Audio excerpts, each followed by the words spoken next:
Wired for Winning, celebrating the extraordinary minds of those with ADHD. So I really enjoyed the podcast between you and Andy. The conversation is a great raconteur. It's fantastic, He's got so many brilliant stories. Like he's I'm okay. I overcompensate. See, I get anxious about being late. Me too. Yeah. Same. So I would be like, oh, I'm up now.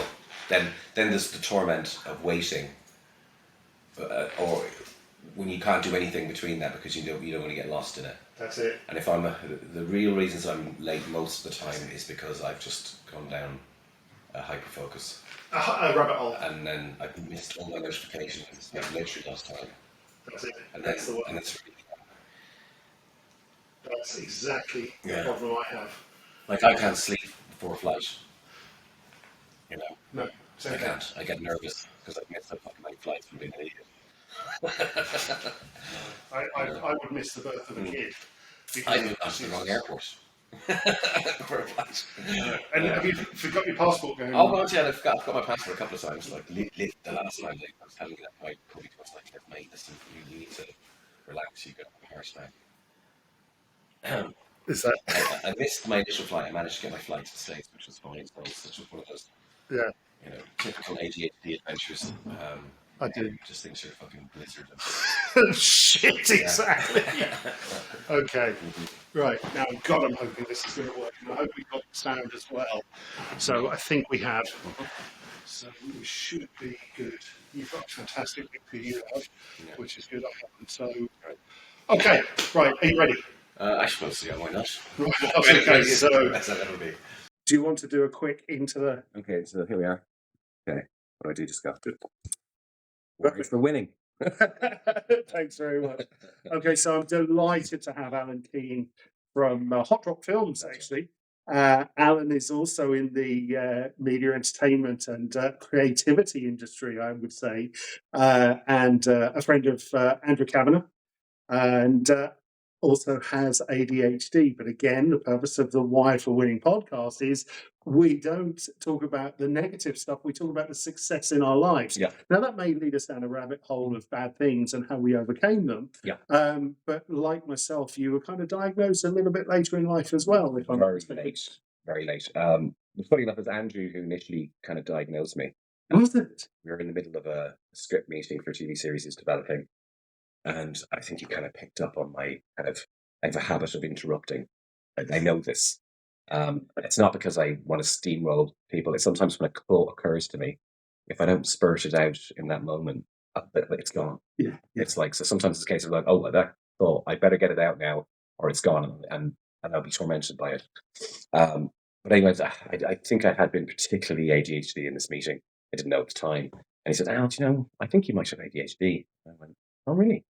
And so I went off afterwards. I mean, at the time, my business partner at the time, Shane, was also working on the same project. And he got diagnosed for ADHD not too long beforehand. Okay. As well. So I kind of, it was appearing on my horizon. And I do think a lot of ADHD people are kind of drawn to each other. I think we have a certain sort of fragmentic, frenetic, pacey energy. I think we all know we're weird secretly. We don't know why. We'll go, yeah, we're not like everybody else. Which can, as a teenager, it can make you kind of insecure, I suppose. Or make you just that sense of not being like everyone else is a kind of a creeping feeling, which can be a good or a bad thing. But left to some devices, it could be a bad thing. It could be a bad thing and spiral down. Exactly. Yeah. So. Yeah, anyway, I digressed, didn't I? That's what this is all about. That's going to be a lot of this. So I then went down a big wormhole and very quickly, so many of the things that I suppose I had struggled with, because essentially ADHD is a diagnosis. It's like a what's wrong with you question rather than a what's right with you question. Mm-hmm. So they present you all the things that are what's wrong with you, even though that's only half the picture.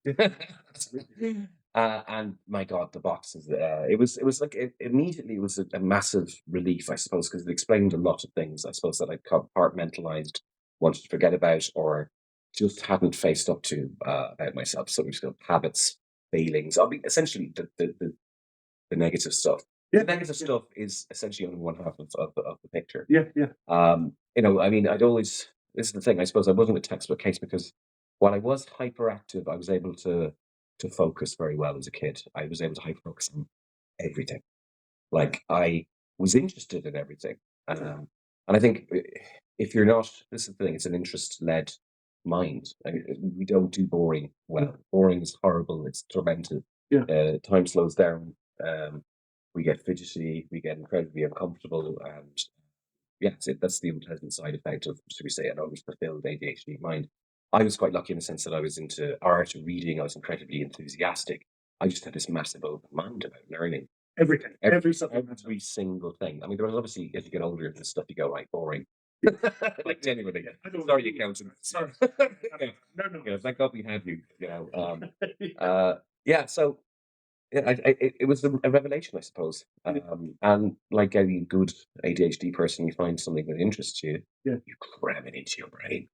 You become obsessed with it. And my wife would always say that. Oh, what's the latest obsession? Is my No, it's not. Yeah, so we just get you on there, and there's a button on top. Actually, do you want me just to switch off? take Sorry, it for a second? No, it's my fault. It's my fault completely. Let me get you switched on. You got that on the. I got that on that. Right, okay. So there we go. Yeah, good then. So it was your wife. So Andrew mentioned it to you, and then it was your wife. No, I went off and did research, and then I kind of declared it to my wife and said, "Do you know all these things that really annoy you?" I was going to say, do you mind me asking about that? Yeah. A little bit. So I was saying before, my wife gave me a book called "Is It You or Me or Adult ADHD?" Yeah. And said, those things you do, read this. Yeah. Right. What was it for you? Well, I'm quite sort of pejorative. I like to kind of make fun of things, and it's kind of prostrating yourself, basically coming in. You know what's really annoying?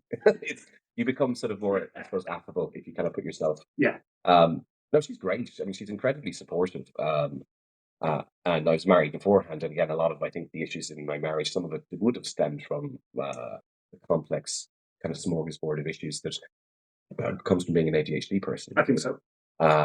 And it's not just sort of the focus, the distractibility. There's also the emotionality, the emotional. We're very. It sounds incredibly self-indulgent and narcissistic, but I do believe we feel things incredibly deeply because our mind ruminates at such a pace that I think we think three times as much, about so many different more permutations of every single situation you encounter. So we can kind of think ourselves into a rut, or we can get ourselves so hyped up about something excited. So like the pendulum swings on both sides. It kind of does, and it's very interesting actually. A very good friend of mine, Peter Shankman, who has a podcast called Faster Than Normal. I don't know if you've heard of him. He lives in New York. It's very interesting. And he sold. He's one of these guys that built a business, sold it, and made his money, and just is an entrepreneur now. Yeah. But he said to me, when he first meets somebody, in the moment he shakes their hand, by the time he's done that 3 times, he has made friends with them, been their best friend, had the biggest argument there is ever, broken up with them, and moved on. And he's done that in about 3 seconds. And I get that. Sometimes when you build a rapport. I find that I have intuitions about people. And the older I've gotten, much better at listening to them. I didn't listen to them when I was younger. Ah, interesting. Okay. But our intuitions were rarely ever wrong, And I'm just one of these kind of like, I make my mind up pretty quick. And most of the time, if anything, as a heuristic, a shortcut to behavior, it's been liberating. And really, I trust my gut a lot more, whereas before, I suppose there's also the people pleasing part of ADHD, where we get dopamine from making people happy. Yeah.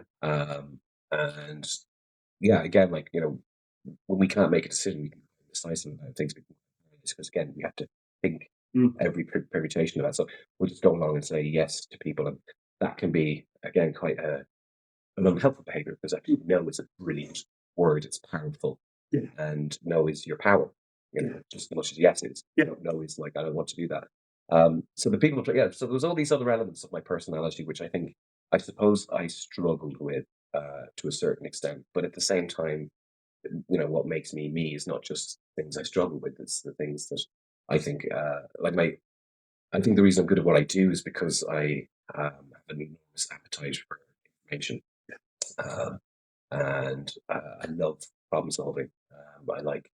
I'm being a creative. Obviously, the power of imagination and ideas, and That's huge. and stories. It's fascinating. I mean, human beings are just big story machines. Yeah. Everything makes sense of the chaos that is reality. And it is chaos by telling us stories that comfort us and allow us to make sense of the fact that, in a world where we think we have control over everything, you can walk out across the street and get hit by a bus tomorrow. In that split second. Exactly. Are the stories that you tell in your work, because I think storytelling is one of the most powerful things on the planet. When we go back to around the campfire days, there's Neanderthals, Okay. storytelling, Robin Hood in the forest, Sherwood Forest, and all that good stuff. The stories that you tell, where do they come from? Are they a reflection of a key message that you want to get out about you, or is it your environment, your background? What is Well, that? you can't help but tell stories that they filter through the lens of you, ultimately. So your own kind of experience and notions and concepts. I mean, I do an awful lot of comedy. The vast bulk of what I do is comedy. So sometimes it is like sometimes I'm just writing jokes within a remit for a show. Okay. Sort of creative. Sometimes I'm creating the show. Yeah. So y- yeah, sometimes you're filtering through. This is the show. It already exists. You can't just come in and change the voice of the show or the tone of the show. So you try and fit within that, but ultimately it is you that's filtering. So eventually you're going to be drawn to conflicts and ideas and characters and stories and events that interest you. Because guess what? If it doesn't interest us, we're useless then. Exactly. Yeah. We're useless then. It becomes insincere. Yeah. So definitely, it does come from you. It depends. Like I said, I'm very much a kind of a gun for hire, in the sense that people come to me with their problems and I go, I like it and I do it, or I don't like it and I pass on it, or early on you're like, I'll just take anything. Yeah. But you try, you go with your best intentions and you try and put your own stamp on it and take maybe what's not the best idea and turn it into a great idea. And I've done that a lot. I mean, I've done that with a lot of success. I also worked on shows that were just already existed, absolutely brilliant, like award-winning, Emmy-winning shows, and we have to slip in and get on board. So comedy is not necessarily just the same as storytelling. So comedy is like taking something, folding something amusing, ironic, or you're always trying to find that kind of giggle reaction in your gut. So your brain will kind of take a scenario and then go, right, you kind of almost hover around intellectually until you find a thread of something that is absurd or funny, or sometimes it literally just pops out at you. You go, "Oh, I've got a really good joke Yeah. about There's a something kind like of that." a spin on a frame, a reason. Exactly. It's like play on words, or it could be something conceptual, or it's finding the deep irony or hypocrisy or the absurdity in something. And yeah, and then sort of executing it, or writing it at least. I mean, the writing isn't necessarily executing it. No. As you find out, Yeah.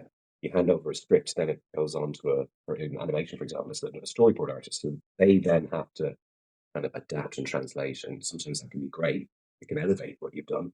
And other times you're like, you've completely missed. You completely missed the thing. Yeah. Jimmy Carr was interviewed recently, and he was saying he's writing a course on comedy. I don't know if you've come across this already or not, but he was saying he would love comedy to be a subject at school. I think comedy is wonderful because I think it allows you to take an intellectual step back from something and then observe it outside of itself. Yeah. Which comedy is fantastic. I think for polemic and satire, and while I don't think comedy has ever really changed the world politically, I think some of the best art being made about the world we're in, it comes from the mouths of comedians because they're truth tellers. They're the ones that go, okay, this is how you see something, but how about you look at it from this point of view and you go, yeah, you're absolutely right. That's absolutely bloody preposterous. That's true. Aren't we hilarious? Yeah. Aren't we absurd? Aren't we stupid little monkeys with complete delusions of grandeur? And you go, yeah, we are. But then you slip into your skin again and you're there taking yourself seriously. That's interesting. And yet Zelensky was a comedy comedian before he was in the presidency. He's probably the only exception, and I don't know what the ending of that story is going to turn out. Not yet, anyway. No, but Well, we've got some thoughts. we've all got thoughts, very, very consensus thoughts. But yeah, So tell me, clearly your ADHD helps you tell stories, see the satire, see the irony. That point in time where you were formally diagnosed, did you immediately, you had a revelation, it was great, it answered the questions about behaviours from the past. Did you immediately go on to meds, or did you have a thought process behind that? I kind of figured this isn't about acknowledging that there's something wrong with me, even though I did frame that for people. because they'll go, yeah, he is, and I'm like, I'm not missing that. Um, I might admit it for a joke, but I don't think there's anything wrong with Yeah. it. It's I'm Yeah. just I'm not on my own. That's the thing. There's legions of us, and I think the great zeitgeist of the moment has actually recognised how commonplace it is. I think it's probably like I'd say easily more than 1 in 10. And again, really varies. I mean, I remember going to the Reddit, some Reddits for ADHD and ADHD medications because I like to gather information just out of interest. I mean, I have a degree in psychology. I've Okay. always been very interested in human. And again, like I'm just if I'm an information machine, Yeah. I will just keep on consuming Yeah. as long as it's interesting. Yeah. You know, if it's not, then Yeah. don't show it to me. Yeah. Exactly. Don't bother. Yeah, Exactly. yeah. Uh, and yeah, so just seeing the level of some of the people who'd be talking about their experience, I'm like, God, I feel very lucky that my ADHD hasn't gotten in the way with me being able to hold down a good job. I mean, I've struggled with things. I found a career that suited my strengths, which was good. I mean, if you put me into something like big top five accounting firm, I'd have the whole thing bankrupt. You know, I'd be like Nick Gleason in shares. You know, so I'd be the wrong person for that job. You Yeah. know, and I'd be miserable because of it. And I think this is the good thing about people getting a diagnosis early. Is like, oh, well, here's who you are. These are the kind of things that will likely suit your strengths, and therefore you going after those things can flourish. And if you're lucky enough, you can delegate all the crap that you. Well, I think that's what happens when people become uber successful. The major entrepreneurs of the world, you know, the Bransons, if you like, Yeah. they will go, I have the idea, but Mm. that person's the best person to do this. Yeah. I'm going to get out of their way. And they're really good That's the at thing, that. you collaborate. Yeah, exactly. I Yeah. mean, and I find that filmmaking and storytelling, you know, in terms of medium, I don't write my own books. Those things are, I mean, like, I'm jealous of the fact that when they're finished, that's it. You know, there's no one else involved. There's no obstacles except getting a publishing deal and making a living. Yeah. Yeah. Not a small one. But the point is that you surround yourself with people who are better than you at the things that you're not good at. Yeah, And all of a yeah. sudden, you know, then it's about maintaining a culture and building a healthy culture. A healthy culture, a tribe of Yeah, a people. tribe of Yeah. basically people who work for each other and Yeah. listen to each other and argue constructively with each other Yeah. Yeah. and realize that you know when these kind of jobs work, they're wonderful. But they Yeah. frequently don't. Yeah. Frequently Yeah. they become quite toxic and competitive. And Do you medicate every day? No, Or not? no, Or not? I never forget the first time I took my medication, and it took a lot for me to decide to do that. I kind of come on through COVID, and I was getting to the point where like actually I'm dropping away more balls than I like now. I'm like um, timekeeping appointments that like I live and die by technology in the sense I use technology to pick up an awful lot of the stuff. You know, I delegate it to technology, and if that starts to, if I fail to even do that, then everything will start to come up, and the danger is that you let people down. Like I missed that video call, or I was late to something, or I completely forgot. Mm. Like literally, you know, like, how can you completely forget? Mm. You know, I've got some really good stories about me completely forgetting stuff. Spilled. Okay, I'll tell this one. Yeah, I got engaged to Alison there. We were we were we were going to get married anyway. But before COVID happened, obviously COVID got in the way. Um, Alison got pregnant with our second child, and we just thought, actually, you know what, we're just going to get married. At short notice, decided to do it all. We told my family the news about me and Alison having another one on the way, and they were all delighted. And I was like, don't tell them about the wedding yet. Break the news up. Keep it in section. And I okay, oh, you have to do that. So I didn't do that to my sisters. Then forgot to tell them about getting married. So they heard through someone else, and so they were rightly kind of pissed off. And I was like, "Hold on, did I have a conversation about it?" I'm like, "No, no, you didn't." Yeah. Yeah. Didn't. And then they were very upset. And then I heard, like, Jesus, I didn't tell them. Didn't tell them. And this is before the wedding happened, Right. obviously. Right. And I think one of the reasons why I hadn't had a proper long conversation because either in Australia at the time is difficult at the best of times. Also, it was all kind of like put together very quickly last minute. It was right at the tail end of COVID.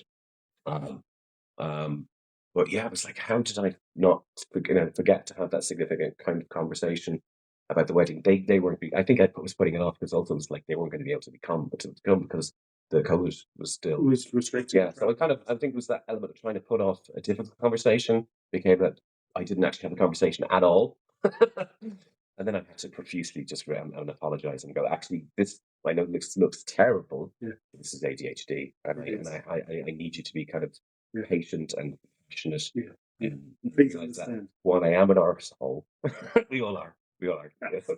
I'm not that was genuinely a kind of a situationally epic faux pas that Yeah. was like Yeah. once in a blue moon. But I get that, Yeah. right? Have you ever heard of the expression ADHD people don't have a past, a present, and a future? Oh no, I get that. We have now and not now. Yeah. That's it, right? It's It's purely purely that. Yeah. It's purely that because I think we're so preoccupied in our search for the thing that will elevate our dopamine level Yeah. so we can get to that state of calm. Yeah. And I find that like boredom for me is actually I can be quite agonizing. The idea of spending a whole day being incredibly bored, it's like time actually that the right now becomes almost a static kind of prism where time goes incredibly slowly. I think we experience time. I think everyone experiences time as a fluid thing, but even more so like we do. Like we can lose. I mean, like the amount of times I've been writing away at something, and when I kind of get into the flow state, as I call it, I can lose hours. I would have like a full cup of coffee that's ice cold. I've missed lunch. Yeah. I can have a bunch of missed calls on my phone. It's like your son's at school. You haven't picked him up. Jesus, that's once or twice. That's not having that much. But yeah, and it's really hard to explain that to people. Yeah. Like even to the point where I know that I can be quite frustrating. Where I'd be focusing on something, and go, Alan, you're not there. I've managed to shut Yeah. that. Go on. Yeah. You know, and I remember a friend of mine saying to me years ago when he came into working, and he said he'd never seen anyone so incredibly focused and undistracted on anything. And the fact that he wasn't able to get through to me at all, he said it was just quite remarkable. He said that's probably why you're quite good at what you do. I said, yeah, but it's getting into that state's the hard part. Have you ever? It was yesterday morning. I was in Stillorgan. There's a place called Drift. Have you heard? No. And it's one of these pods filled with Epsom salts, and it's completely dark. You stick some in. Oh, yeah, the saline tank things. They're brilliant. Yeah. Have you been in? I have. My wife got me some of those recently for a place near me, and my God, the water was salty. Yeah. It was like way too salty. Yeah. I know it has to be salty for buoyancy, but I found those things incredibly good because they kind of force our brains find it hard to meditate because we're looking for the. So when we can get that calm, it's great for our brains. Do you get calm inside one? Because I don't. I can't reach that meditative. No, I find there are methods and means that you can, but if you can't, like in that last salty one I went into, I felt like I was in there for 5 hours. Yeah. Because I was just like. But I've been in ones that actually wouldn't have been quite so uncomfortable. Where like you're even lying in there, you're like my skin. If it's too much salt, if you get salt burn, it's like Saltburn. Yeah, exactly. Yeah. I've been in ones where actually they're wonderful. I find that once I allow myself to, and again, it's like meditation is kind of a practice. It's breathing, focus on one thing, which is hard. It is. Really focus on one thing. Shut up. Yeah. You're already interrupting yourself. There's levels of conversation in your head, which is very hard to shut down. I think if you're well rested. And you look after yourself, it's much easier to. I mean, my symptoms are worse when I don't get enough sleep, or if I say hungover, or I kind of have to start looking after my brain, particularly because my symptoms have become just stronger as I get older. Before you were diagnosed, right? Did you ever self-medicate? Oh yeah. With alcohol, yes. I think this is another thing. I think a lot of people do. It's having that restless mind. Your mind can think you in and out of nice things, but if you're in it's sometimes like not to think or just to at least subdue that. And yeah, I would have been somebody who would have had a few beers or wine on most nights throughout my 20s and 30s. Never to the point like this is the thing. I never was messy. I'd never got out. I hated being pissed. Really hated that horrible, like the inability to form a sentence. It was like, okay, that's too much. I don't like this. So it was always very good. Never went, but I can see how a lot of people with, ADHD, it's a gaping chasm to fall into, particularly if you feel very uncomfortable in your skin by default. So yeah, absolutely. It's very interesting actually how as Pink Floyd say, to get comfortably numb, Mm. right? Yeah, yeah. That That's is that's what you search for after a day of your head bouncing around like 1,000 ping pong balls, and you're so exhausted. And it's the thing, when you're exhausted, I think most people's brains slow down and they relax and they mm, fall asleep. I think ours become potentially more fragmented. Our thoughts become uh, they're harder to follow through on. So you kind of shut it up, shut it down, quieten the mind, mm, and it quietens the mind. And mm, so we are. I mean, the statistics prove I think 4 times more likely than neurotypicals to suffer from depression. depression, addiction, all these things by virtue of having a mind that doesn't know when to shut. Absolutely. No, you're right. Absolutely that. Yeah. So I did these ADHD dopamine high things. I have a very understanding wife Mm. and child. Monday morning, went to Dublin Airport, 6:30 in the morning, jumped on a flight to Edinburgh, jumped on a train from Edinburgh to Inverness, jumped on the sleeper down to London, went from Euston to Victoria, back to Gatwick, and flew home again. Mm. Had no purpose. Yeah. No purpose. That I'd love to be able to do that. Really. Because there's something about the idea of adventure and change and variety and what is novel that I think it quietens our brain because we have It something does. singular Yeah. to focus on. I think that as much as we absolutely thrive in routine, we're kind of routine resistant. We kind of need I think it's like Andrew mentioned it on the last podcast that he did. Every now and then we need to TNT the crap out of that and do something different, and it allows us to return, I think, to our routine somewhat Refresh. renewed.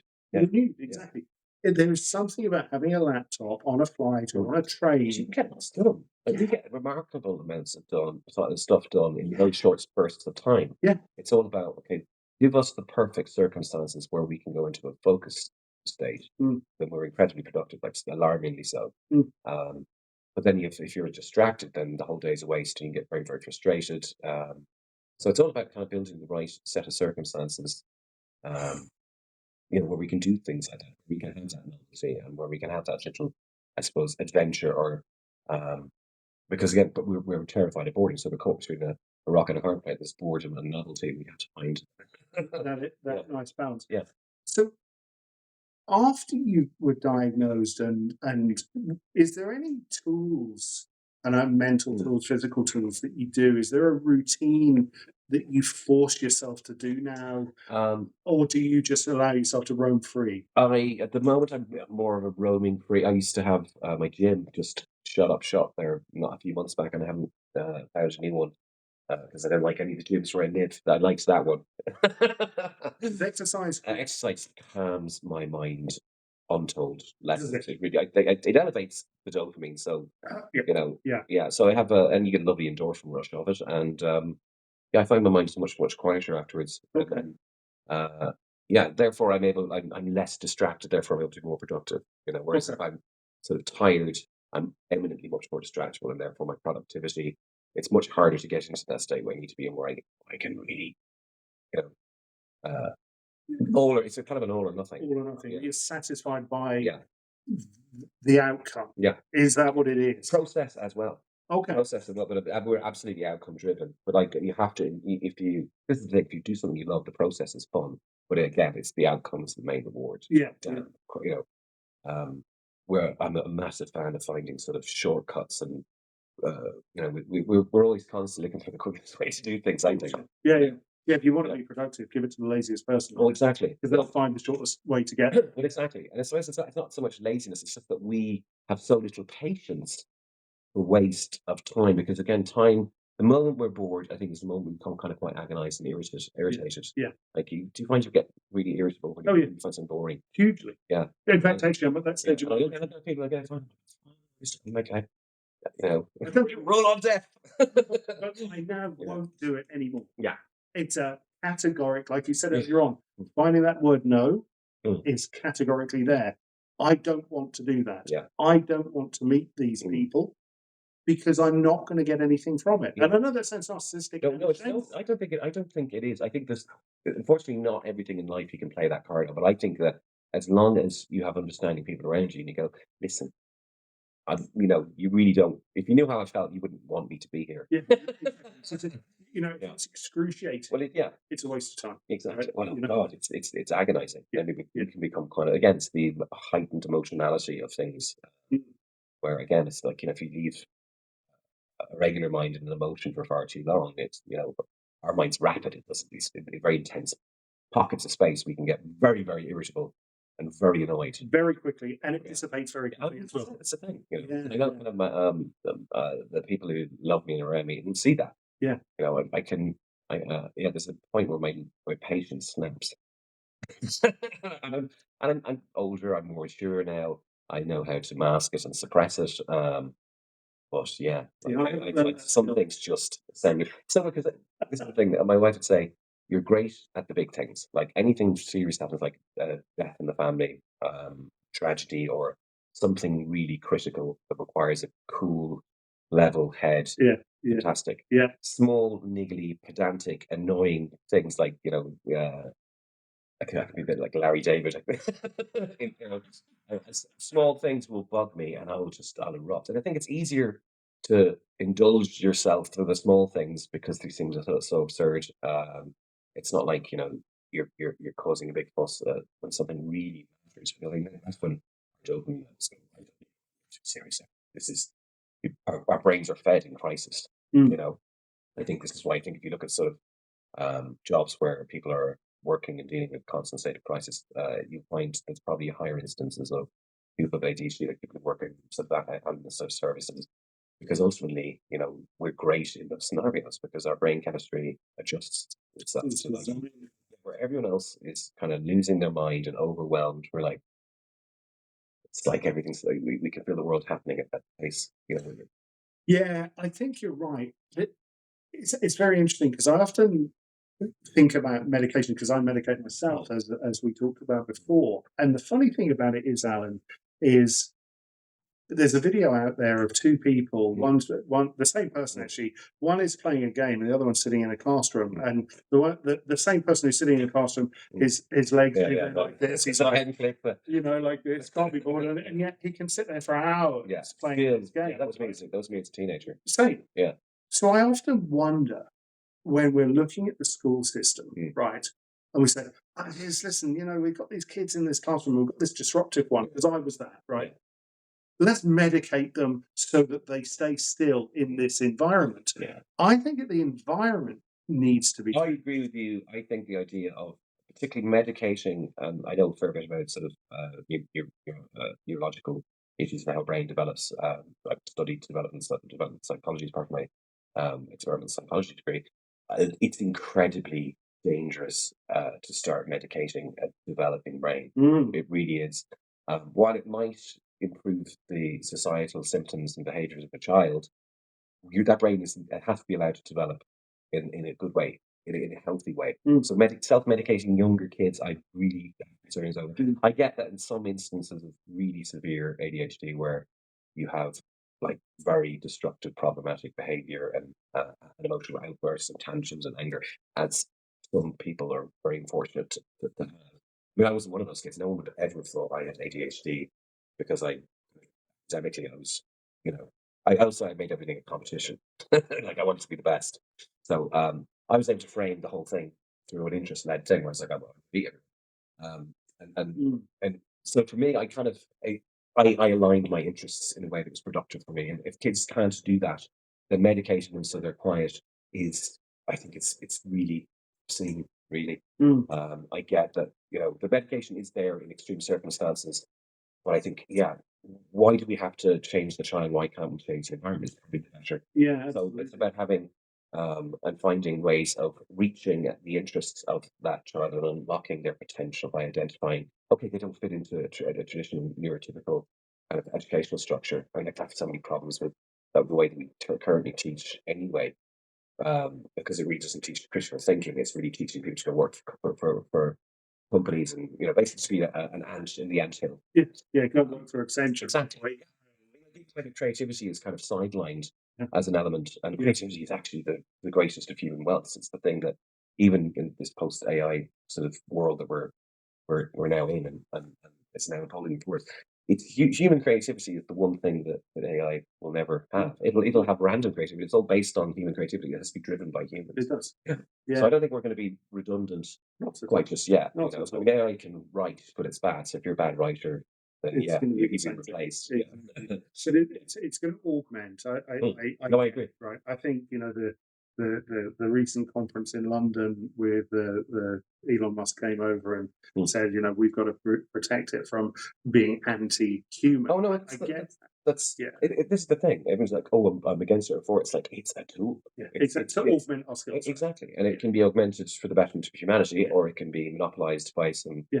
techno-feudalists Yeah. to make more money, Yeah. which essentially is an abstract thing that doesn't really exist. By Yeah. the way, well, of course, money exists. It doesn't. Yeah. It's an idea. It's an idea. It's a transaction. It's a promise. Transactional concept It's of not real. this It's not a has living, value. breathing planet. Exactly. You Yeah. know, Yeah. No, I'm with you there. yeah, and so I think if aliens were kind of looking at us, they go, well, I hope we augment it to improve the lives of humanity, to remove the toil and the sweat, to take, but actually not to remove what it is to be human, which essentially is, I think, to give us purpose. And our education system right now is entirely geared to create workers for a system, for a capitalist system, which is like late stage capitalism we're in now. I think Not working as well as it used to be. Um, in fact, it's accelerating towards like all the money going in one direction and the collapse of the middle class. yes. Or if it is utilized, and that's why I'm very pro open source AI. If it's utilized and it can be used to change lives, and I think if people are given the choice between a bad tool, which we can all have in our hands, our phones, with our outreach factories, that's trying to filter us into separate tribes, Yeah.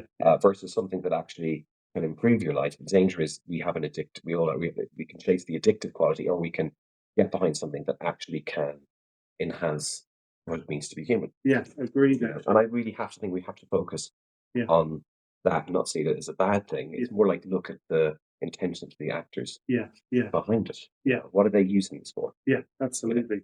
Well, we'll see where that goes over the next few years. It's certainly an interesting thing. Back to the ADHD side of things for you. You like me, you've functioned well in the educational system. I'm very similar to you. I have a thirst for knowledge on multiple subject levels. There's a ton of stuff I don't want to be interested in, and that's the dull stuff in my world, and that's okay. And they're interesting to some people, of course. Yeah, of course they are. Yeah. But that thirst for knowledge, and you've outcome with a creative aspect to your career, if you like, and what you do. Does there, if you could have chosen a different path, not suggesting you would, but if you could have done, and you say you have a degree in psychology, was there any other area that you'd, if you had your time again, that you could and would want to be involved in as a matter of Good interest? question. I did at one point consider becoming a doctor, and then I decided maybe perhaps a psychologist. I'm glad I didn't. I mean, like a psychology degree taught me one thing. It's like all this beautiful and interesting information about the evolving human knowledge of what is our mystery of our minds. Was exciting and interesting, but actually the day-to-day job of being a working psychologist in the NHS, because I was at the University in Bristol, Okay. was horrible. It was like a case of you're just a dam against this wall of shit, where essentially you're not given the tools to help people. You're literally, you're the finger in the dike to stop, To stop the flood. and there's not like you're not really helping people. Like it is a very much a stopgap Yeah. process where you get to see people for a few times, and even the statistic. I remember when one of our lecturers was talking to us about sort of the use of SSRIs, which would have been 20 years ago now, and talk therapy, and the fact that ultimately the model was a little bit of talk therapy, get them into SSRIs, and then seeing the evidence for the fact that SSRIs on their own and talk therapy is the thing that works the best, the most. SSRIs can help initially with depression, but that wasn't the system. The resources in the system weren't there to do it properly. I'm like, well, who wants to do a job where you're like, you're going down the Titanic with your passengers, sending them out a revolving door system, hoping you can pull one or two out while you basically feel like you're not really being given the tools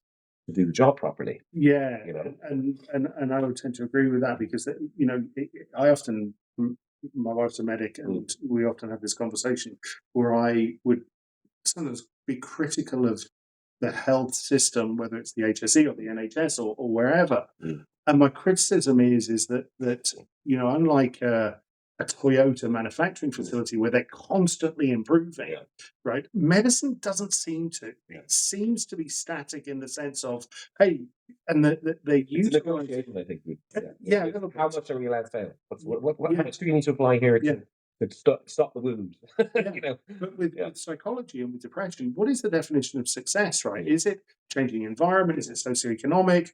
Is it just giving somebody a pill that keeps the serotonin flowing? Yeah. Or is it something Yeah. else? Well, I I have a problem with the giving someone a pill model. Now, giving someone a pill is about recreating an imbalance. That imbalance is 99 times out of 100, it is environmentally induced. You do get people with, chemical demands, argue ADHD, or people who are like manic depression does run its families. I think an awful lot of that is environmental. It is epigenetic. It's this idea of it carries down through the behavior, parent to child, and it's epigenetic essentially. So, how do you cure something that's epigenetic? Putting a pill in it might put a dent in some of the issues, but ultimately, really, to heal people, you have to get to the root of what the trauma is.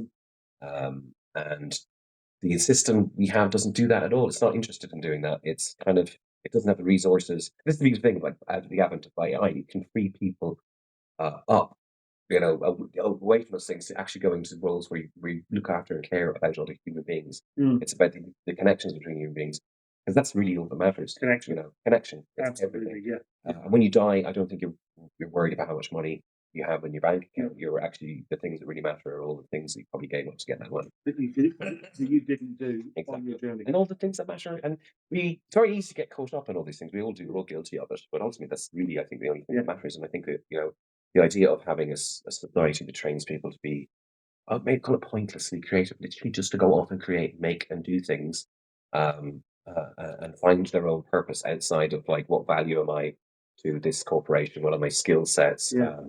Which is kind of reductivist. It's really it is kind of feudalistic. It's capitalist feudalism. A little bit, essentially. The idea that if we can make enough wealth, and I already think we do, that we can actually start to put money into things that allow people to live meaningful lives outside of work. Because I don't think you worry about work on your deathbed. No, I don't think you. I didn't work hard enough. Unless you work your hobby. Exactly. That's it, and that's why I chose something I was interested in. Yeah. Which I think is definitely an important thing for ADHD people. Is like, find out what makes you happy and what you're interested in. Because guess what? You're going to have an appetite for it. Most normal people won't, because you're getting something that you lack from it that they already have. That's the one. And there's a guy, he's Ed Hallowell, or Ned Hallowell. He's a big ADHD guy himself. And he talks about exactly that. He calls it unwrapping the gift. If you can find the thing that you're interested in that really gives you that buzz, then go do that. Yeah. Right. And I think if anything is taught in a school environment or an education environment or a parental environment, if somebody really does have ADHD, then I think then to encourage that part and finding that direction of what somebody really loves and let them go and do that. And, if you go to the European ADHD Society Association based in Brussels, they talk about all the statistics around people with ADHD are 5 times more likely to commit suicide. They're 5 times more likely to end up in jail because of criminal activity. Impulsive behavior. Absolutely. Boredom. Jesus, come on, let's go and rob a bank, right? Yeah, that's a good idea. Dopamine high, here we go. But if you can encourage somebody to go, I really love doing that, let them go and do that. I mean, do you ever look back on any of a lot of your, should we say, your dopamine, your thrill-seeking behaviors, and revisit them and go, what's that really? That was, yeah. I mean, like, we can be great fun to be around. When we're hyped up on dopamine, we'll lead the charge into fun. Yes. The best times ever. Yeah. Which is infectious, but then I find that when my battery, people think, oh, you're really, really extroverted. I am sometimes. I then get these kind of enormous power cuts when I love time of my own. away from Laying it. on the No, sofa. Yep. Thanks that's very it. much. Leave me alone. Don't talk. You're being interrupted. It's just, Yeah. yeah, and I kind of need both of those things. And everyone's like, "Oh, you're extrovert, you're introvert." And I think it's complicated. I think it's a lot more complicated. It's very complicated. You know. Talking about battery, right? And that's something I want to get to, because we've got something on the fridge over in the kitchen. It's the classic iceberg of ADHD. So above the surface is the extrovert, Yeah. the high, the high charged. Come on, let's go do this thing. The visible. One. And then everything that's underneath that, the laying on the sofa, they're not wanting to talk. When I explain my ADHD to others, and they say, "When do you medicate?" And I say, I'll show you the TARDIS I built during lockdown, the full-size TARDIS in the garden. Yeah, I love it. I don't know if tomorrow is going to be a below the water day or an above the water day. Yeah, no, it is hard because your job sometimes demands it has to be above the water day. It has to be like you can't just go online on the couch. Like, people are waiting on you. You have deadlines, you have commitments. And that terrifies me sometimes. That actually one of the things that puts me on the couch. The stressful. Is it's a stressful. like, oh, yeah, where am I gonna pull the resources for the because I need to care. I mean, if I don't care, when I lose interest, it's dangerous. It is a case of like I can't afford to, but it's not like a whim thing. It's like there's something in my brain that just goes, I'm done with that. Off, and that's not good. That's not good. I mean, so you kind of have to find ways around, not being a 6-year-old. I'm not doing it. You have to. But you also have to acknowledge that's how you feel. And I think it's really important, when you can talk to people about it, because then you can laugh about it. And I think we do a lot of dumping, info dumping, emotional dumping. Yeah. We kind of like erupt. And I think a lot of people who are neurotypical take this as a very literal thing. Like I go on these hilarious rants, well, not hilarious to everybody, where I will take a pet peeve or something happens and I will eviscerate it. I will turn it into a comedic masterpiece about why, this is the end of humanity and this is perfect symptomology. And total catastrophization. Yeah, exactly. And people go, catastrophization, this is horrible. Oh my God. I'm like, no, I'm kind of kidding. What I'm doing is I'm riding the wave of a negative emotion. Yes. Yeah. Pushing it into, I suppose, a creative outburst. Yeah.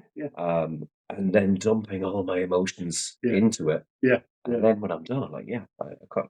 Do you still want to murder everyone in the world? Like, not now. No, Not now. No. So take my finger off the button. I just needed to think about it for a bit and have a laugh.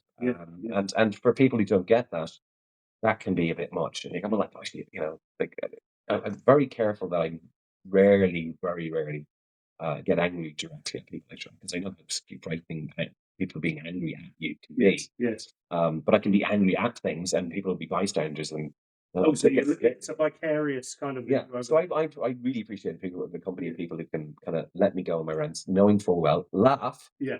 And then go, okay, that's just Alan kind of having an emotional purge. Yeah. And the moment it's purged, it's gone. It's like I can let go of all that shit that was bothering me. Yeah. And again, it's like it's a creative. I've turned it into a creative process that some people think is hilarious, and other people go, "You scare me." Yeah. I have it's very interesting. I have a group of friends. We do that exactly what you've just described. We all have ADHD, and we have T-shirts. We go to whiskey festivals all over the world a couple of times a year. We have a T-shirt. You know the Friends font. Yes. But ours is cunts. But we have this WhatsApp group, and true. And we have this WhatsApp group now, and we kind of rant time. Yeah, on the phone. Yeah. The two are in America, one's over in Poland, one's in the UK, and myself here. And cheers, lads. Off we go. And that's how I deal with it. Yeah. That group of people is my talking therapy. It's like an outlet valve where you don't get any judgment. Yeah. For kind of, because our brains don't think ourselves, like our brains have a tendency, like for every regular person, solitary, logical thought followed through. I'm constantly interrupted. Yeah. By myself. Yes. Like I have layers upon layers of, and it's quite funny because sometimes I'll just come out with something, blurt something out that seems to have no context because I've been having a conversation with myself in my head, and my wife's going, "Oh wait, hold on, oh I know what you're talking about now." Yeah. You didn't say that to me before. No, Yes, like, I "Oh, did. did- It was here. I did have that conversation. Yeah, that's the one. Absolutely. Yeah. Did you so executive control emotion, Mm. right? Do, do you are you able to control that, or does it firework up and It disappear? fireworks up every now and then, and I'm very like most people would be surprised if if they watch this saying that's not Alan, but it does happen. Yeah, me So it's too. only with the ones I'm most comfortable with, Yeah. who for the most part get it. It's almost like I have an upswell of emotions, and my best way of rationally processing them is just go, "Ah!" It's like the primal scream into the void. You get it all out there, and Yeah. all of a sudden you're balanced again. It's Yeah. like you've Yeah. purged it, you've exercised. Yeah, it's a true It's when exercise. I can't do that, I Yeah. find it it's worse. It's almost like it deleted me, you Yeah. know. Yeah. Yeah. But society expects me to do that, to let it keep it all in and let it eat me. I can't because it's not good for my mental health. I agree. Yeah. But again, everyone has to be able to kind of put it into their own comfort context of being, are they comfortable with that? And you have to Yeah. make sure that you're not scaring people, or you're not, there are times I get kind of shitty and annoyed. So It really is the most menial thing. It's strange. yeah. It's the little things that'll bug me, Yeah. and it'll be sitting there in my subconscious, and it'll erupt again, and I'm like, and it's like it's not really a big deal, and they're right. It isn't a big deal, but right emotionally at the time for me it is, and I can't go, all right, well, it's like telling someone to calm down Yeah. when when did that ever work? And especially if you shout, calm down. Yeah, calm Yeah. down. Yeah. You're being Yeah. irrational. It Yeah. doesn't matter. I go, oh man, you just didn't. Yeah. Calm down is like the double down, you mean? You talk about sleep. Yeah. Do you sleep well generally? For most of my adult and childhood, I didn't. I was the last in bed first up. Okay. And I got by on like 4 hours a night, no problem. As I got older, I think something hormonally has kind of changed in me where I now really need sleep. I think my again wear and tear of the type of brain I have getting older, hormonal changes. I now really need sleep, and if I don't get a good night's sleep, particularly because to be good at what I do, I feel I have to psychologically I have to be sharp. If there's any mud in there, it's going into the work. It's not really. Yeah, it's not pure. So I think my best work normally happens when I'm well rested, highly energized, and therefore it's much easier for me to maintain focus.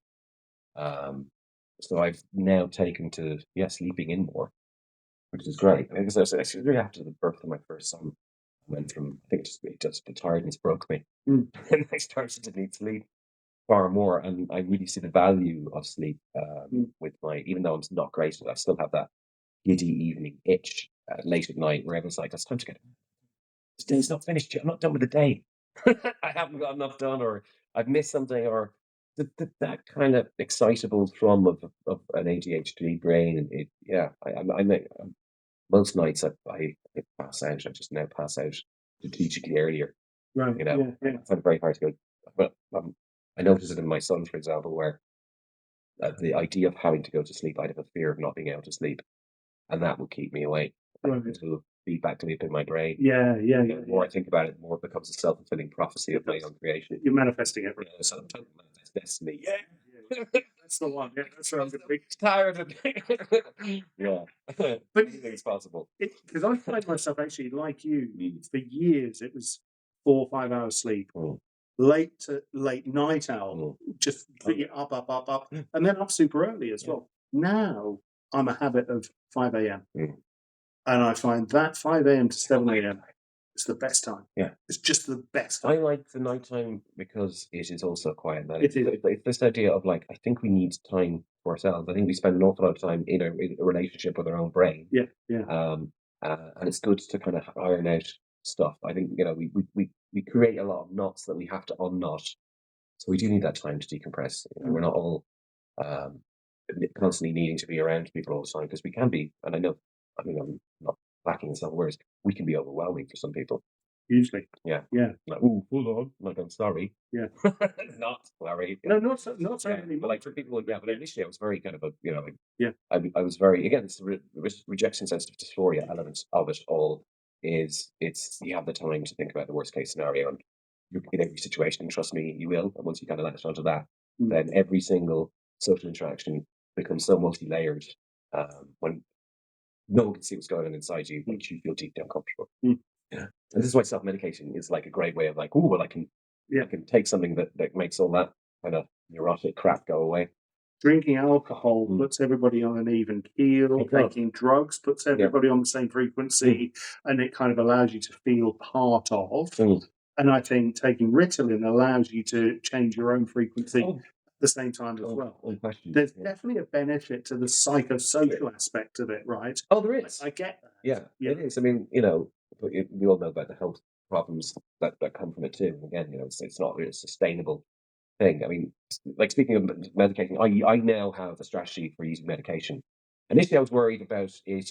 I felt like should we say the, the lightning kind of those balls with your hand. Oh, that's what Yeah, well, I feel like my brain's like that. It's like there's a particularly when I'm in a creative stage. I was really worried that is essentially my ADHD is this unstable electrical cloud in a bowl where I'd imagine Yeah. a neurotypical brain is more like it's more fluid. it's fluid. Yeah. It's sensible. It kind of it's Yeah. less erratic and fragmented and distracted. Yeah. I find it. Where was I going with this again? That's right. Your medication strategy. Yeah, my medication strategy was like it would calm that cloud right down to be almost feel like it's neurotypical, like a quietness. I would feel so. I now for my creative, what I was worried about is the cloud. Well, I mean, the reason I'm good at what I am. So I was very resistant to experimenting with medication would work because, of course, I don't want to break what I It feel is. thwarts creativity a little bit. Well, it does. It I definitely don't know. does Does it? change things. And for me, I noticed the side effects of it are I become emotionally much more flat to the point where actually initially I was a little bit kind of like, whoa, am I supposed to not feel? I feel almost nothing. It's like, whoa.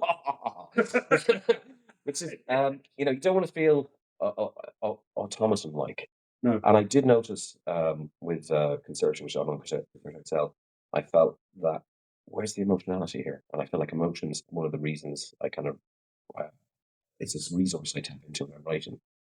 Um, so I resisted it for ages, but I started to then use my medication for all the stuff I hate, which is great because what it does, it lifts whatever obstacles my brain would create for me in doing a job that I don't like tax returns, paperwork, bureaucracy, mowing the lawn, all of these things I find agonizingly tedious. And actually, when I get to do them, they're never as horrible as they are. I make it horrible to start them, Yeah. And I find, yeah, I can get up and do it. I can get an enormous amount of stuff done in the way that I'd be with the stuff that I'm good at when I'm on the meds. I that resistance that I create for myself, I kind of get off the couch or just get up and start the thing. Yeah. Which I think is really the crux of ADHD. I think so too. I've got exactly the same strategy. Mm. So where I am is my ADHD is an IQ line. Mm. So when I'm having a good ADHD day, my IQ is about 140-ish, right? Yeah. When I'm having a bad ADHD day, it's about 40.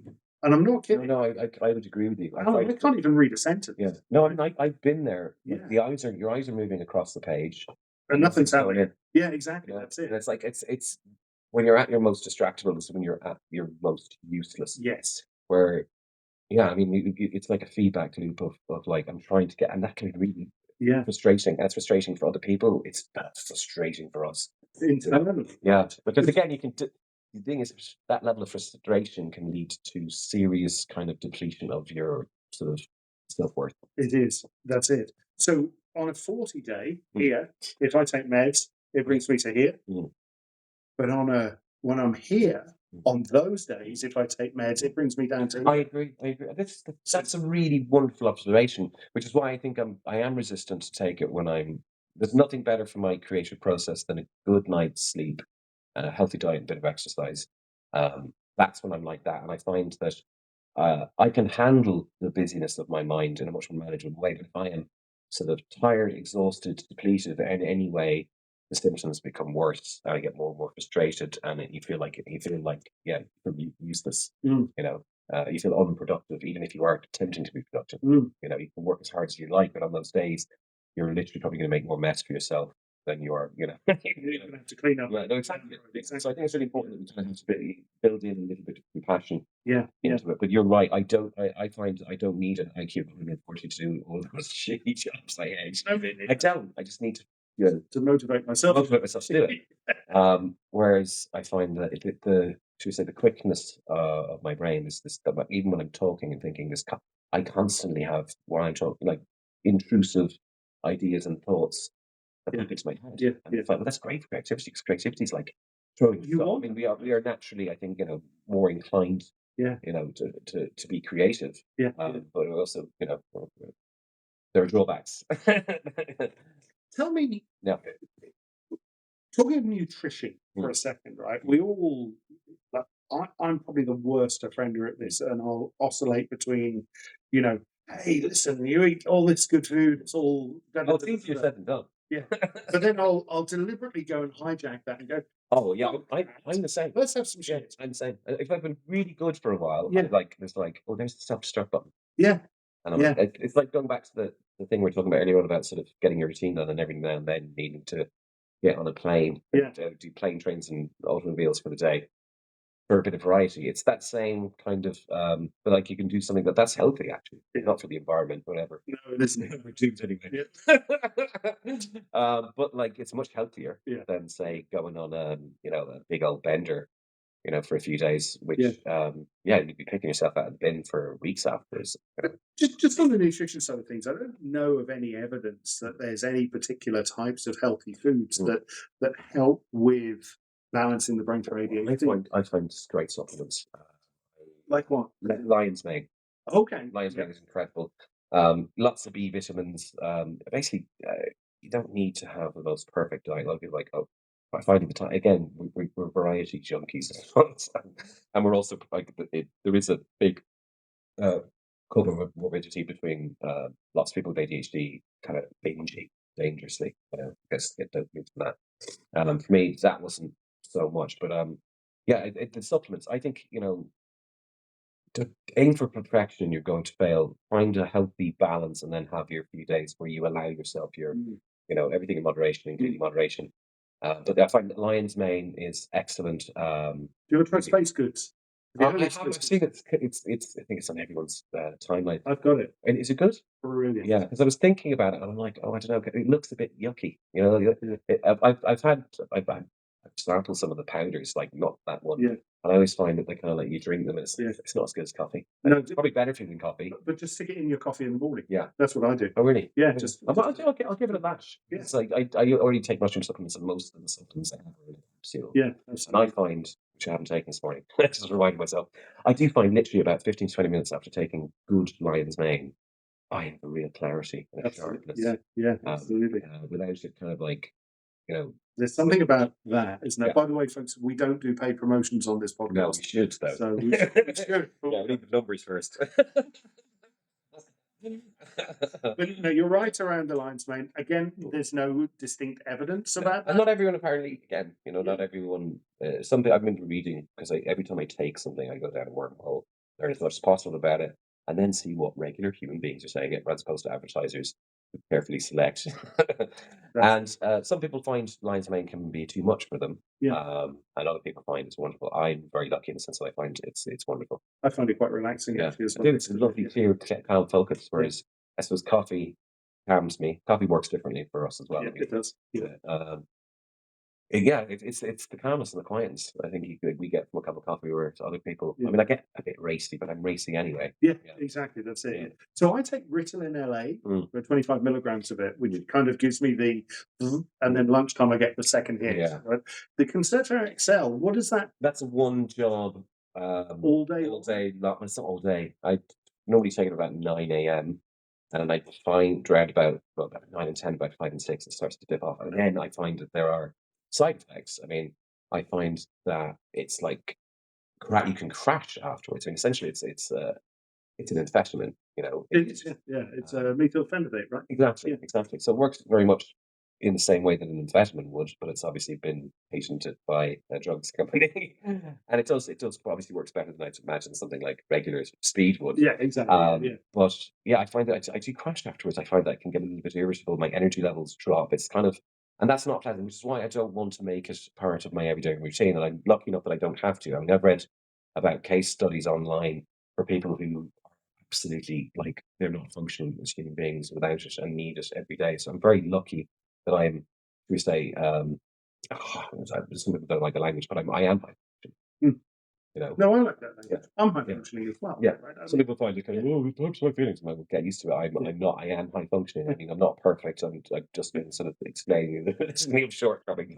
I mean, this is the tip of the iceberg. Yeah, exactly. Yeah, No, real good stuff. I'm never selling. But the funny thing about the post Mm. end of day crash Mm. that you talk about, and I've considered this a lot because you know the Ritalin that I have is designed for me going to work, Mm. but the time I really value is family time. Exactly. You know, People have a dilemma. You Yeah. know, do I save the best of myself, for my corporate slave masters? You go, if you want to, yeah, absolutely. But really, wouldn't you rather feel like you were, I suppose, the I don't even say the medicated version of yourself is not the best version of yourself. Maybe the most accessible, human friendly interfaced version of yourself. I think so. When you are present for your kids and you're not distracted. And I find that, yeah, there is a trade off. These things, you know, they say you can't take them 7 days a week. I wouldn't want to, No, but I know that there are people that I've read online that don't feel like those 2 days off from there.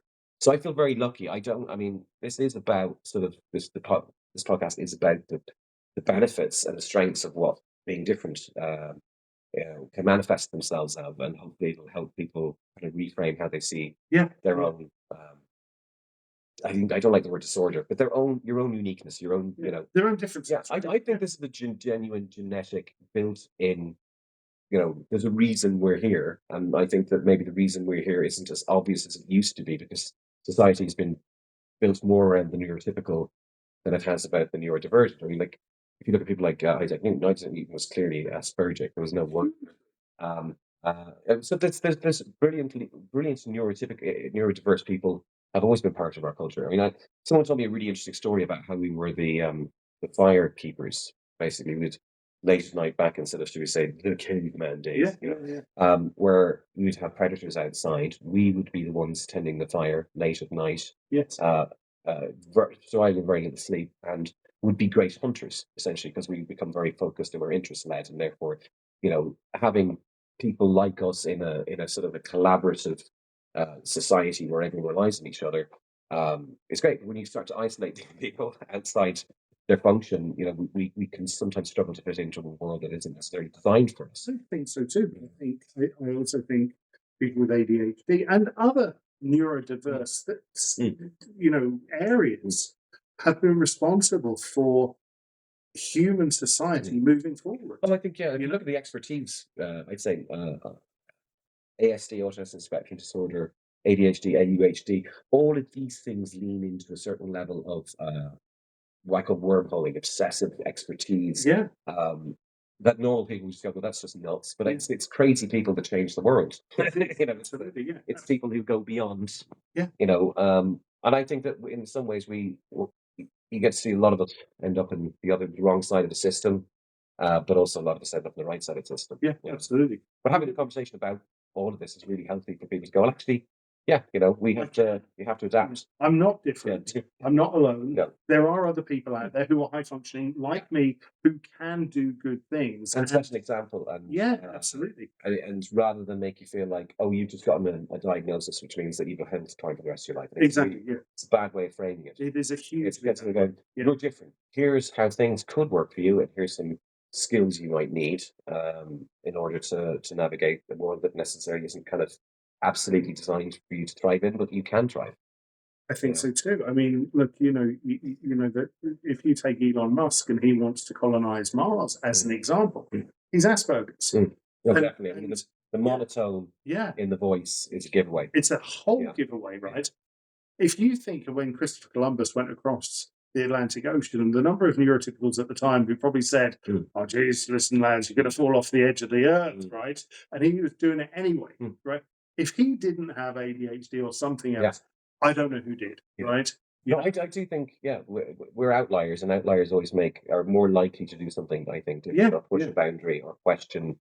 We're not because we have another lens in the world. Yeah, But actually knowing you have another lens in the world is the beginning of actually understanding what it is, rather than being, as frequently happens, I think, with a lot of people who make diagnosis, they go through a period of like frustration and grief, like, why didn't I know earlier? Everything could have been easier. Yes, all of those things are true, but like, so what? You know now, and I like me for one. I have much more self compassion. I can go back to embarrassing, frustrating, you know, disasters, failures in my life that I can definitely attribute my brain and my neurodivergence to playing a role in, like depression and things like that, which I managed to overcome, and actually really overcome quite spectacularly. yeah. You know, uh, and I've gone from strength to strength because the more I understand my mind, the more I think, the more respectful and kinder to myself, and the more I can put in new strategies to save myself from myself. And every human being, neurodivergent or otherwise, has to save themselves from themselves. We can be the best version of ourselves, or we can be the worst version of ourselves. Yeah, that's interesting. Are you just switching the subject matter slightly to social stigma? For the last, I'm 54 now. I was diagnosed at 43, so 11 years ago. Yeah. And when I was diagnosed, I was kind of like, oh, shouldn't talk to anybody about that. Now, in the last 5 years, It's rapidly changed. everybody. Hey, I'm George. I'm ADHD. I reckon Look at me. people that don't have it getting on board. It's like, oh, I'm tired too. They do. This is the funny thing about ADHD. A lot of the symptoms of ADHD are what a neurotypical person feels when they're tired. So they all go, "You're all liars." Yeah, Yeah, it's you've got a victim card yeah, here. yeah, You know, yeah. It doesn't exist. It's not real. exactly. I mean, obviously it's important to get your diagnosis. But yeah, I deliberately, I mean, it wasn't cool when I found out either. I mean, again, a lot of people I would have discussed it with would have, again, had that picture of this disruptive little boy in a classroom, who has to be medicated, and Yeah. he's just ruining for everyone else. Yeah. And that would have been most people's kind of. I think that your job is essentially just to go, well, if you know me, I'm going to tell you I have ADHD, and then you'll go, oh, how's that? And, whereas I would still be reluctant to just blurt it out to anybody, not because of stigma, just because it's not their business. Like, it's not their business. But again, if you ask me, Yeah. I'll go, absolutely, I do. And So you're there's nothing open. wrong with it. I'm You're very open open about it. Yeah, I'm very yeah. open about it. I mean, Yeah. it's like, I think, I've got a T-shirt the other day. It's like ADHD, ADHD. The squirrel. And I will wear it publicly. It's about removing the stigma of it. Ultimately, I mean, it's. I think it's just, again, it's like Rain Man. What Rain Man did for autism spectrum disorder. It's great movie, but it kind of, I think people couldn't see any other kind of autism as a result of it. Yeah. So I think you have to see that actually we all know incredible amounts of people who have neurodiversity. I mean, what's alarmed me is since my diagnosis, the amount of my friends who I've that Andrew lit the candle. I'm just passing it on, like, I think you have ADHD, and they've gone off and they've got their diagnosis, and they go, yeah, you're right. And it's actually explained a lot of the things that they've struggled with in their lives, and I think they've been able to get a handle on it and actually have a bit more self compassion rather than be frustrated with themselves. Or go, well, why can't I just be normal? I'd agree with that very much. It's fascinating when I look at the UK and I look at Ireland and I look at the US, and I'm not the greatest fan of the US societally, but I have to say they're much more further, more advanced in terms of the social stigma being gone. Yeah. As far as neuro. Oh, but they're now riding the wave of everything different is great, diversity is wonderful, and that's great. It is a very positive thing. But again, I don't want my ADHD to be my defining trait. It is like it's in my wiring. Yeah, it's part of me. But it's part of me, but it's not me.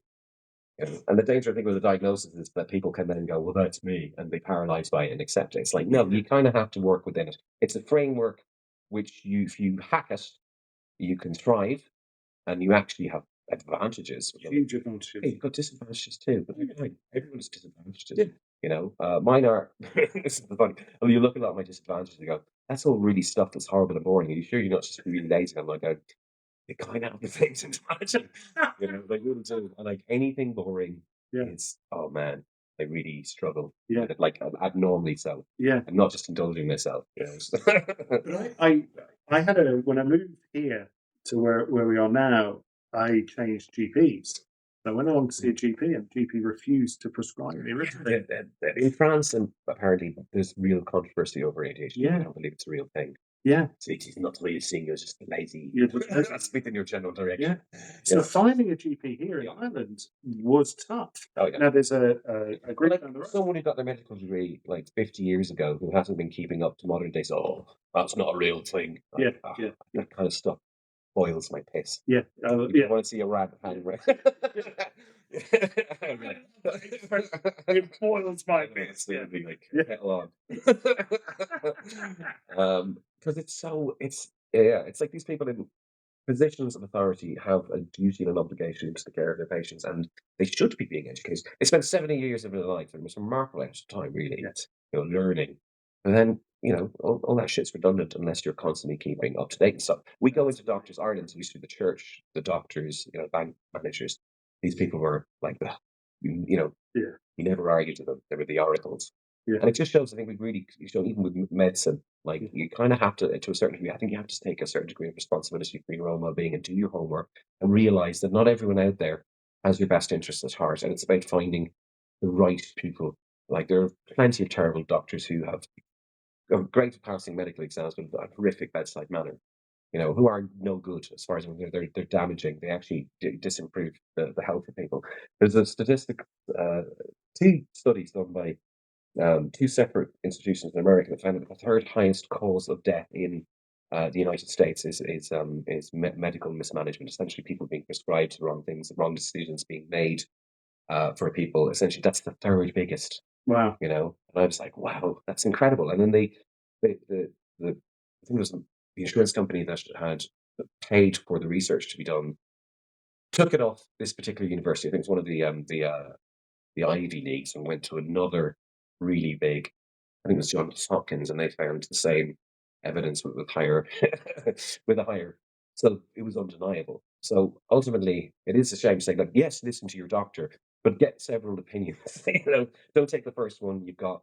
Do your own homework. It was very much the approach that I took with regards to my ADHD, was to use my ADHD as a superpower to go and explore it and just fill my mind with so many different perspectives.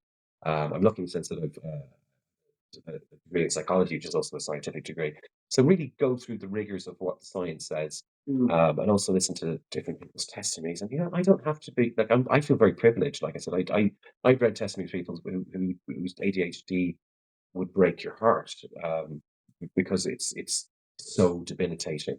And I kind of feel like, well, okay, that I'm one of the luckier ones. I'm glad I found out when I did. I'm not kind of like, oh, I wish I could turn the clock back and we could all figure it out.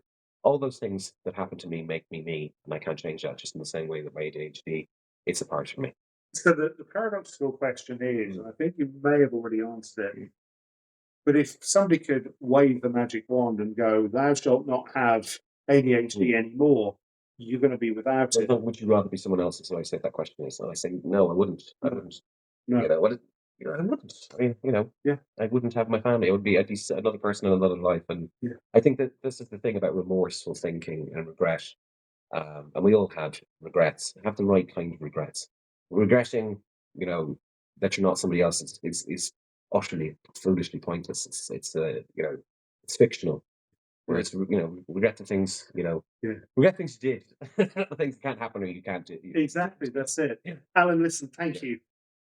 Really appreciate that. It was just a great chat. And let me just I just want to say